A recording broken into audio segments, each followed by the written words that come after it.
Hola, ¿qué tal? Buen día a todos. Este video acerca de algunos temas del curso de Física 2 en el IPN nos ayudará a comprender y hacer más clara la visión y el comprendimiento sobre la termodinámica y la hidrodinámica. La termodinámica puede definirse como el tema de la física que estudia los procesos en los que se transfiere energía como calor y como trabajo. Sabemos que se efectúa trabajo cuando la energía se transfiere de un cuerpo a otro por medios mecánicos. El calor es una transferencia de energía de un cuerpo a un segundo cuerpo que está a menor temperatura. El calor se define como una transferencia de energía debida a una diferencia de temperatura, mientras que el trabajo es una transferencia de energía que no se debe a una diferencia de temperatura. Al hablar de termodinámica, con frecuencia se usa el término sistema. Por sistema se entiende un objeto o conjunto de objetos que deseamos considerar. El resto, o sea lo demás en el universo, que no pertenece al sistema, se conoce como su ambiente. Se consideran varios tipos de sistemas. En un sistema cerrado no entra ni sale masa, contrariamente a los sistemas abiertos donde sí puede entrar o salir masa. Un sistema cerrado es aislado si no pasa energía en cualquiera de sus formas por sus fronteras. Previo a profundizar en este tema de la termodinámica, es imprescindible establecer una clara distinción entre tres conceptos básicos: temperatura, calor y energía interna. Como ejemplo ilustrativo, es conveniente recurrir a la teoría cinética de los gases, en que estos sabemos están constituidos por numerosísimas moléculas en permanente choque entre sí. La temperatura es una medida de la energía cinética media de las moléculas individuales. El calor es una transferencia de energía, como energía térmica, de un objeto a otro debida a una diferencia de temperatura. La energía interna o térmica es la energía total de todas las moléculas del objeto, o sea, incluye energía cinética de traslación, rotación y vibración de las moléculas, energía potencial en moléculas y energía potencial entre moléculas. Para mayor claridad, imaginemos dos barras calientes de un mismo material de igual masa y temperatura. Entre las dos tienen el doble de la energía interna respecto de una sola barra. Notemos que el flujo de calor entre dos objetos depende de sus temperaturas y no de cuánta energía térmica o interna tiene cada uno. El flujo de calor es siempre desde el objeto de mayor temperatura hacia el objeto de menor temperatura. Primera ley de la termodinámica. Esta ley se expresa como: cambio en la energía interna en el sistema es igual a calor agregado que se representa con Q, menos trabajo efectuado por el sistema que se representa con W. Para entender esta ley, es útil imaginar un gas encerrado en un cilindro, una de cuyas tapas es un émbolo móvil y que mediante un mechero podemos agregarle calor. El cambio en la energía interna del gas estará dado por la diferencia entre el calor agregado y el trabajo que el gas hace al levantar el émbolo contra la presión atmosférica. Segunda ley de la termodinámica. La primera ley nos dice que la energía se conserva. Sin embargo, podemos imaginar muchos procesos en que se conserve la energía, pero que realmente no ocurren en la naturaleza. Si se acerca un objeto caliente a uno frío, el calor pasa del caliente al frío y nunca al revés. Si pensamos que puede ser al revés, se seguiría conservando la energía y se cumpliría la primera ley. En la naturaleza hay procesos que suceden, pero cuyos procesos inversos no. Para explicar esta falta de reversibilidad se formuló la segunda ley de la termodinámica, que tiene dos enunciados equivalentes. Enunciado de Kelvin, Planck. Es imposible construir una máquina térmica que, operando en un ciclo, no produzca otro efecto que la absorción de energía desde un depósito y la realización de una cantidad igual de trabajo. Enunciado de Clausius. Es imposible construir una máquina cíclica cuyo único efecto sea la transferencia continua de energía de un objeto a otro de mayor temperatura sin la entrada de energía por trabajo. Ley cero de la termodinámica o ley de equilibrio. Si dos objetos, A y B, están por separado en equilibrio térmico con un tercer objeto C, entonces, los objetos A y B están en equilibrio térmico entre sí. Como consecuencia de esta ley se puede afirmar que dos objetos en equilibrio térmico entre sí están a la misma temperatura y que, si tienen temperaturas diferentes, no se encuentran en equilibrio térmico entre sí. Tercera ley de la termodinámica. La tercera ley tiene varios enunciados equivalentes. No se puede llegar al cero absoluto mediante una serie finita de procesos. Es el calor que entra desde el mundo exterior lo que impide que en los experimentos se alcancen temperaturas más bajas. El cero absoluto es la temperatura teórica más baja posible y se caracteriza por la total ausencia de calor. Es la temperatura a la cual cesa el movimiento de las partículas. El cero absoluto 0 Kelvin corresponde aproximadamente a la temperatura de menos 273,16 grados centígrados. Nunca se ha alcanzado tal temperatura y la termodinámica asegura que es inalcanzable. La entropía de cualquier sustancia pura en equilibrio termodinámico tiende a cero a medida que la temperatura tiende a cero. La primera y la segunda ley de la termodinámica se pueden aplicar hasta el límite del cero absoluto, siempre y cuando en este límite las variaciones de entropía sean nulas para todo proceso reversible. Hasta aquí, se ha vislumbrado teóricamente más acerca de la termodinámica y sus leyes que la rigen. Ahora pasaremos a hablar sobre la naturaleza de la hidrodinámica en nuestro medio ambiente y cómo interacciona con la materia existente en el planeta. Esta rama de la mecánica de fluidos se ocupa de las leyes de los fluidos en movimiento. Estas leyes son enormemente complejas, y aunque la hidrodinámica tiene una importancia práctica mayor que la hidrostática, solo podemos tratar aquí algunos conceptos básicos. Euler fue el primero en reconocer que las leyes dinámicas para los fluidos solo pueden expresarse de forma relativamente sencilla si se supone que el fluido es incompresible e ideal, es decir, si se pueden despreciar los efectos del rozamiento y la viscosidad. Sin embargo, como esto nunca es así en el caso de los fluidos reales en movimiento, los resultados de dicho análisis solo pueden servir como estimación para flujos en los que los efectos de la viscosidad son pequeños. Flujos incompresibles y sin rozamiento. Estos flujos cumplen el llamado teorema de Bernoulli, que afirma que la energía mecánica total de un flujo incompresible y no viscoso, sin rozamiento, es constante a lo largo de una línea de corriente.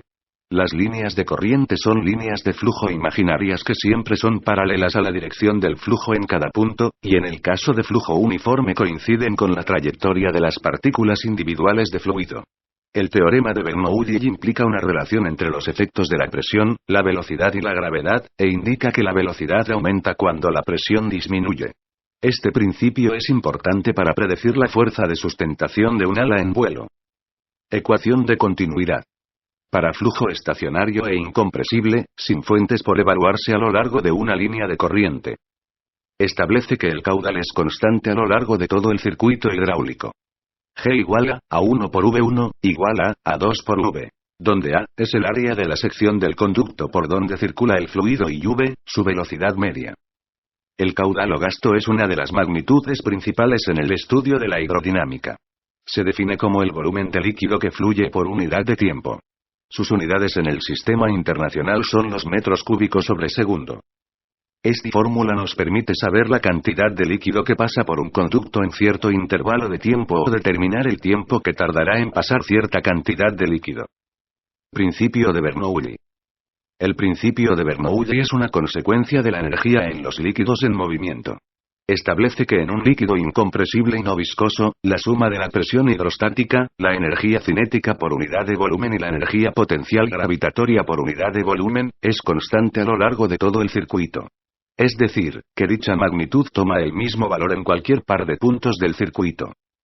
Donde P es la presión hidrostática, M la densidad, G la aceleración de la gravedad, H la altura del punto y V la velocidad del fluido en ese punto.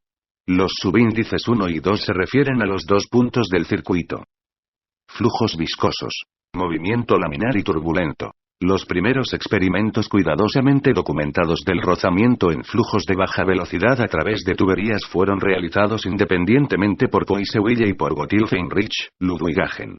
El primer intento de incluir los efectos de la viscosidad en las ecuaciones matemáticas se debió a Navier, e independientemente, a Sir George Gabriel Stokes, quien perfeccionó las ecuaciones básicas para los fluidos viscosos incompresibles. Actualmente se las conoce como ecuaciones de Navier-Stokes, y son tan complejas que solo se pueden aplicar a flujos sencillos. Uno de ellos es el de un fluido real que circula a través de una tubería recta. El teorema de Bernoulli no se puede aplicar aquí, porque parte de la energía mecánica total que se disipa como consecuencia del rozamiento viscoso, lo que provoca una caída de presión a lo largo de la tubería. Las ecuaciones sugieren que, dados una tubería y un fluido determinados, esta caída de presión debería ser proporcional a la velocidad de flujo. Los experimentos demostraron que esto solo era cierto para velocidades bajas. Para velocidades mayores, la caída de presión era más bien proporcional al cuadrado de la velocidad. Este problema se resolvió cuando Reynolds demostró la existencia de dos tipos de flujo viscoso en tuberías. A velocidades bajas, las partículas del fluido siguen las líneas de corriente, flujo laminar, y los resultados experimentales coinciden con las predicciones analíticas. A velocidades más elevadas, surgen fluctuaciones en la velocidad del flujo, o remolinos, flujo turbulento, en una forma que ni siquiera en la actualidad se puede predecir completamente. Reynolds también determinó que la transición del flujo laminar a turbulento era función de un único parámetro, que desde entonces se conoce como número de Reynolds. Si el número de Reynolds que carece de dimensiones y es el producto de la velocidad, la densidad del fluido y el diámetro de la tubería dividido entre la viscosidad del fluido es menor de 2000, el flujo a través de la tubería es siempre laminar. Cuando los valores son mayores a 3000 el flujo es turbulento. El concepto de número de Reynolds es esencial para gran parte de la moderna mecánica de fluidos. Los flujos turbulentos no se pueden evaluar exclusivamente a partir de las predicciones calculadas, y su análisis depende de una combinación de datos experimentales y modelos matemáticos. Gran parte de la investigación moderna en mecánica de fluidos está dedicada a una mejor formulación de la turbulencia. Puede observarse la transición del flujo laminar a turbulento y la complejidad del flujo turbulento cuando el humo de un cigarrillo asciende en aire muy tranquilo. Al principio, sube con un movimiento laminar a lo largo de líneas de corriente, pero al cabo de cierta distancia se hace inestable y se forma un sistema de remolinos entrelazados. Flujos de la capa límite. Los flujos pueden separarse en dos regiones principales. La región próxima a la superficie está formada por una delgada capa límite donde se concentran los efectos viscosos y en la que puede simplificarse mucho el modelo matemático. Fuera de esta capa límite, se pueden despreciar los efectos de la viscosidad, y pueden emplearse las ecuaciones matemáticas más sencillas para flujos no viscosos. La teoría de la capa límite ha hecho posible gran parte del desarrollo de las alas de los aviones modernos y del diseño de turbinas de gas y compresores. Flujos compresibles. El interés por los flujos compresibles comenzó con el desarrollo de turbinas de vapor por el británico, Parsons y el sueco, Laval. En esos mecanismos se descubrió por primera vez el flujo rápido de vapor a través de tubos, y la necesidad de un diseño eficiente de turbinas llevó a una mejora del análisis de los flujos compresibles. El interés por los flujos de alta velocidad sobre superficie surgió de forma temprana en los estudios de balística, donde se necesitaba comprender el movimiento de los proyectiles. Uno de los principios básicos del flujo compresible es que la densidad de un gas cambia cuando el gas se ve sometido a grandes cambios de velocidad y presión. Al mismo tiempo, su temperatura también cambia, lo que lleva a problemas de análisis más complejos. El comportamiento de flujo de un gas compresible depende de si la velocidad de flujo es mayor o menor que la velocidad del sonido. El sonido es la propagación de una pequeña perturbación, onda de presión, dentro de un fluido. Para un gas, la velocidad del sonido es proporcional a la raíz cuadrada de su temperatura absoluta. La velocidad del sonido en el aire a 20 grados centígrados o bien, 293 Kelvin en la escala absoluta, es de unos 344 metros por segundo. Si la velocidad de flujo es menor que la velocidad del sonido flujo subsónico, las ondas de presión pueden transmitirse a través de todo el fluido y así adaptar el flujo que se dirige hacia un objeto. Por tanto, el flujo subsónico que se dirige hacia el ala de un avión se ajustará con cierta distancia de antelación para fluir suavemente sobre la superficie. En el flujo supersónico, las ondas de presión no pueden viajar corriente arriba para adaptar el flujo. Por ello, el aire que se dirige hacia el ala de un avión en vuelo supersónico no está preparado para la perturbación que va a causar el ala y tiene que cambiar de dirección repentinamente en la proximidad del ala, lo que conlleva una compresión intensa o onda de choque. El ruido asociado con el paso de esta onda de choque sobre los observadores situados en tierra constituye el estampido sónico de los aviones supersónicos. Frecuentemente se identifican los flujos supersónicos por su número de Mach, que es el cociente entre la velocidad de flujo y la velocidad del sonido. Por tanto, los flujos supersónicos tienen un número de Mach superior a 1. Para pasar a la segunda parte de hidrodinámica, que es la aerodinámica, me daré la necesidad de dar una pequeña explicación de lo que es la viscosidad. Viscosidad. Es la propiedad de un fluido que tiende a oponerse a su flujo cuando se le aplica una fuerza. Los fluidos de alta viscosidad presentan una cierta resistencia a fluir. Los fluidos de baja viscosidad fluyen con facilidad. La fuerza con la que una capa de fluido en movimiento arrastra consigo a las capas adyacentes de fluido determina su viscosidad, que se mide con un recipiente llamado viscosímetro, que tiene un orificio de tamaño conocido en el fondo. La velocidad con la que el fluido sale por el orificio es una medida de su viscosidad. La viscosidad de un fluido disminuye con la reducción de densidad que tiene lugar al aumentar la temperatura. En un fluido menos denso hay menos moléculas por unidad de volumen que puedan transferir impulso desde la capa en movimiento hasta la capa estacionaria. Esto, a su vez, afecta a la velocidad de las distintas capas. El momento se transfiere con más dificultad entre las capas, y la viscosidad disminuye. En algunos líquidos, el aumento de la velocidad molecular compensa la reducción de la densidad. Los aceites de silicona, por ejemplo, cambian muy poco su tendencia a fluir cuando cambia la temperatura, por lo que son muy útiles como lubricantes cuando una máquina está sometida a grandes cambios de temperatura. Aerodinámica. Es la rama de la mecánica de fluidos que se ocupa del movimiento del aire y otros fluidos gaseosos, y de las fuerzas que actúan sobre los cuerpos que se mueven en dichos fluidos.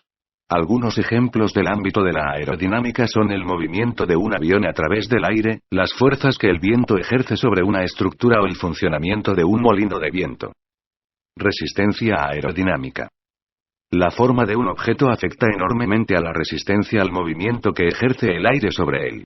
Por ejemplo, una esfera arriba, y sobre todo una superficie cuadrangular abajo, obligan al aire a cambiar de dirección, con lo que frena al objeto. Un plano aerodinámico en el centro apenas perturba el aire, por lo que sufre poca resistencia al avance.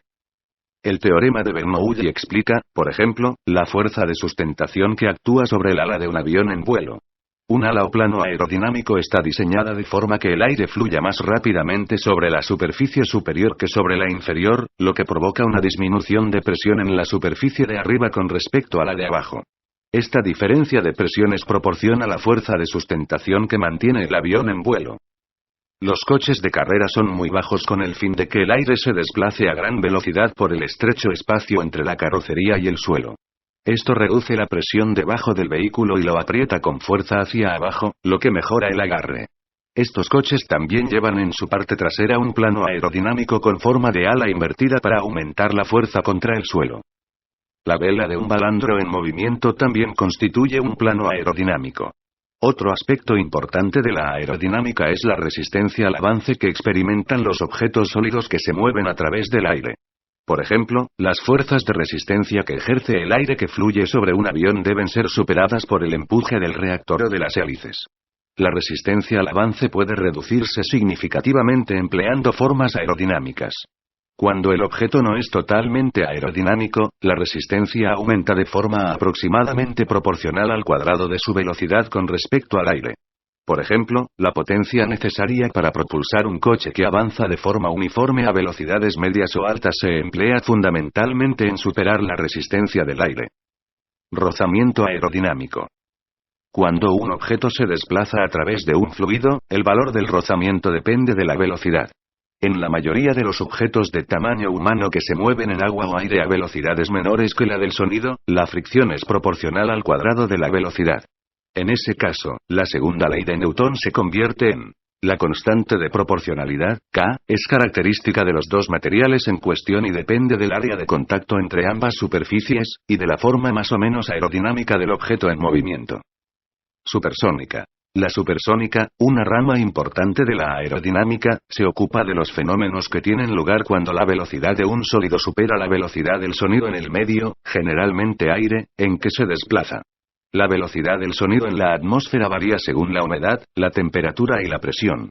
Como la velocidad del sonido es un factor crucial en las ecuaciones aerodinámicas y no es constante, suele emplearse el número de Mach.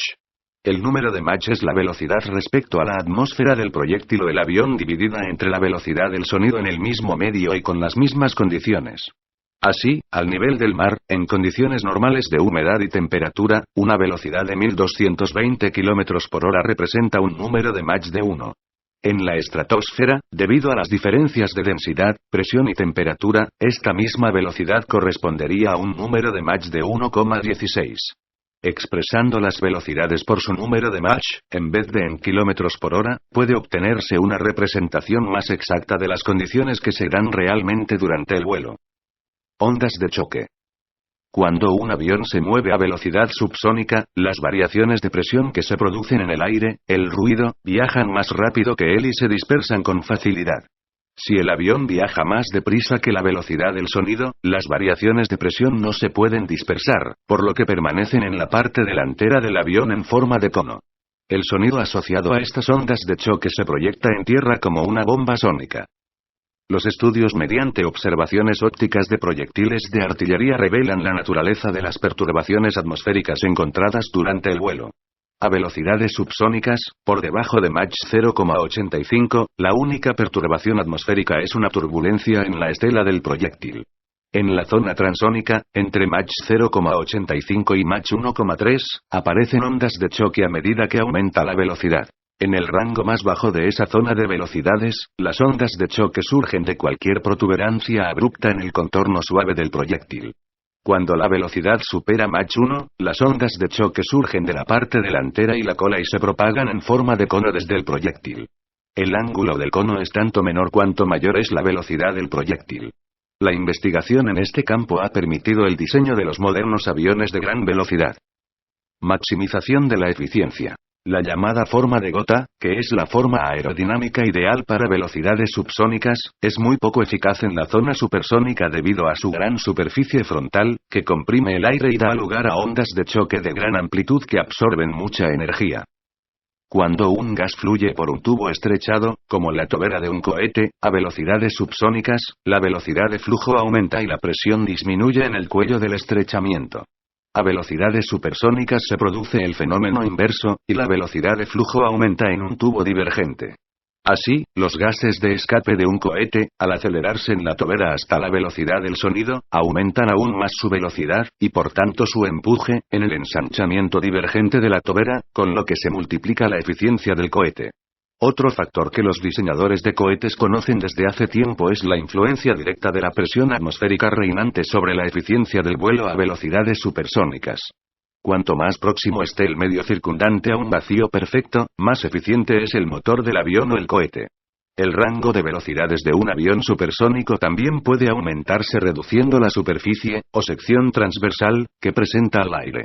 En los aviones que operan a velocidades supersónicas es imprescindible aumentar el peso del aparato aumentando su longitud, hacerlo más esbelto y dotarlo de un frente en forma de aguja. En los años posteriores a la Segunda Guerra Mundial, los centros de investigación en aerodinámica construyeron túneles de viento donde se podían probar maquetas o piezas de aviones en corrientes de aire supersónicas. Regla de las superficies. Un importante avance en la aeronáutica, gracias a las investigaciones en túneles de viento, donde se descubrió la regla de las superficies para el diseño de aviones supersónicos.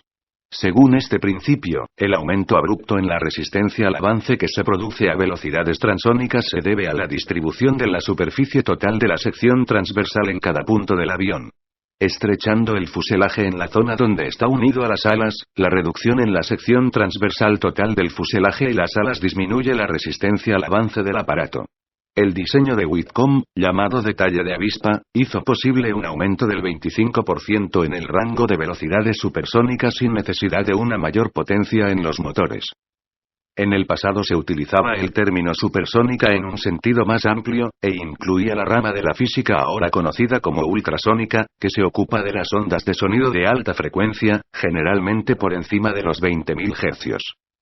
Hasta aquí, se da por concluido el curso básico de Física 2 para el IPN, donde se analiza más concreta y creativamente los puntos más resaltantes que conllevan a un buen juicio sobre la física de la termodinámica y de la hidrodinámica. Muchas gracias por su atención. Hasta luego. Este vídeo fue elaborado por Ángel Alexis Mata Lizardi.